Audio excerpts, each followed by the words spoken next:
बिस्मिल्लाहिर्रहमानिर्रहीम। अस्सलाम वालेकुम दोस्तों, हम बहुत सारे वीलॉग बनाते हैं, बहुत सारी बातें आप तक पहुंचाते हैं। आज पता नहीं क्यों मुझे ख्याल आया कि मैं आज एक ऐसी हस्ती के बारे में बात करूं कि जिसके बगैर घर अधूरा है। हमारे पास बहुत सारे क्लाइंट आते हैं, बच्चे भी आते हैं, बड़े भी आते हैं, जिनमें अक्सर नफ्सियाती प्रॉब्लम होता है। तो एक चीज़ बड़ी अजीब व गरीब हमने over a period of time हमें पता चली, वो ये पता चली है कि जो सिंगल पेरेंट के बच्चे होते हैं, यानी या तो माँ उनके साथ है या वालिद उनके साथ है, उन बच्चों में नफ्सियाती तौर पर कोई न कोई वैक्यूम खला रह जाता है। वालिद पाले अगर बच्चे को तो माँ का जो रोल है वो नहीं मिलता बच्चे को, और अगर माँ पाले बच्चों को तो बाप का जो रोल है वो नहीं मिलता। तो आज सोचता हूँ मैं वालिद के हवाले से या बाप के हवाले से या पिता के हवाले से आपसे बात करूँ कि हम में से कई लोग फॉर ग्रांटेड लेते हैं अपने वालिद को कि ठीक है भाई, जाता है, मजदूरी करता है, क्या करता है, उसका फ़र्ज़ है हमें पालना। कुछ बाप होते हैं जो मेहनत मजदूरी करते हैं, वज़न उठाते हैं, कोई रोडों पे काम करते हैं, कुछ सिक्योरिटी का जॉब करते हैं, प्राइवेट सिक्योरिटी, धूप में खड़े होते हैं, कुछ बैंक के बाहर खड़े होते हैं, कुछ ऑफिस में काम करते हैं। तो ऑफिस में काम करने वाले के बाद अक्सर बच्चे कहते हैं कि मेरा बाप तो एसी में पूरा दिन बैठा हुआ है, उसे क्या पता कि ज़िंदगी कितनी मुश्किल है। वो जो ऑफिस में काम करता है ना, वो झिड़कियाँ खाता है अपने बॉस की, वो सुनता है, उसे हर लम्हे डर होता है कि जॉब ना चला जाए। वो मेहनत मुशक्कत करता है, कोई रिक्शा चलाता है, कोई टैक्सी चलाता है, कोई क्या करता है, कोई इंजीनियर है, कोई डॉक्टर है, जो भी है। बाप की अहमियत अपनी जिंदगी में समझे। बाप जो है वो आपकी हिफाजत करता है। बाप के जरिए आपको कॉन्फिडेंस मिलता है, आपको विजन मिलता है, जिंदगी में फैसले कैसे करने वो आपका वालिद सिखाता है। वालिदा का रोल अलग है। आज सिर्फ हम वालिद के रोल की बात करेंगे।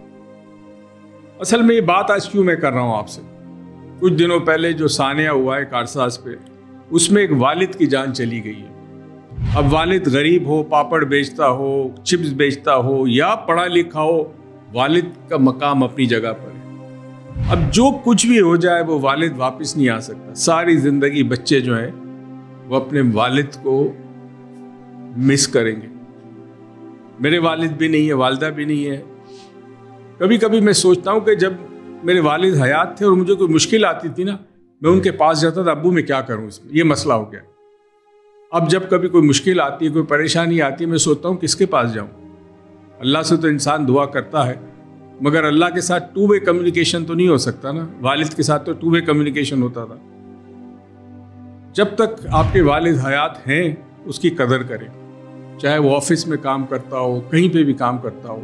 याद रहे वो है जो लाता है रिस्क आपके लिए। स्कूल की फीस बाप से चाहिए, स्कूल की किताबें वालिद से चाहिए, बीमार हो तो डॉक्टर की फीस वालिद देगा, खाने पीने की चीज़ ग्रोसरी वालिद ला के देगा या वालिद पैसे देगा लाने के लिए। वालिद के बगैर घर सूना है, घर की कोई हिफाजत करने वाला नहीं है। वालिद मुहाफिज भी है, वालिद जो है वो रिस्क ला के भी देता है, और वालिद अपने बच्चों को कॉन्फिडेंस देता है। ज़िंदगी गुजारने के लिए जिन चीज़ों की ज़रूरत होती है वालिद देता है। और वालिद और वालिदा की दुआ के बारे में कहते हैं कि बड़े से बड़े पीर साहब की दुआ से ज़्यादा ताकतवर दुआ औलाद के लिए माँ बाप की होती है और वालिद की और माँ की होती है। तो याद रहे, वालिद की खिदमत करें, दुआ लें उनसे, ताकि परवरदिगार आपकी ज़िंदगी आसान करे। इस रिश्ते को कभी कमतर मत समझिएगा। दोस्तों, हमारा एक वर्कशॉप होता है ना जिसमें हम ब्लाइंड स्पॉट रिमूव करते हैं, उसमें हम ये बताते हैं। आज एक काम कीजिएगा, आपके वालिद जब घर पे आए ना शाम को काम से, कोई भी काम करते हो, उनके हाथों को देखिएगा। अगर मजदूरी कर रहे हैं, उनके हाथों पे कितने छोटे छोटे जख्म होंगे, स्किन यानी चमड़ी कितनी सख्त हुई होगी।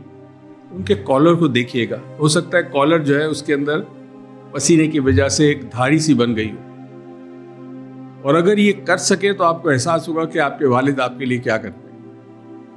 अगर आपसे कोई गलती हुई हो तो बराए करम हमें कमेंट्स में लिखें कि वालिद के साथ आपने कभी बदतमीजी की है, कभी उनसे झूठ बोला है, कभी आपने कोई ऐसा काम किया है जो शायद अगर आप बाज़मीर हैं, आप में ज़मीर जिंदा है, तो कमेंट्स में लिखें कि आपसे क्या गलती हुई है।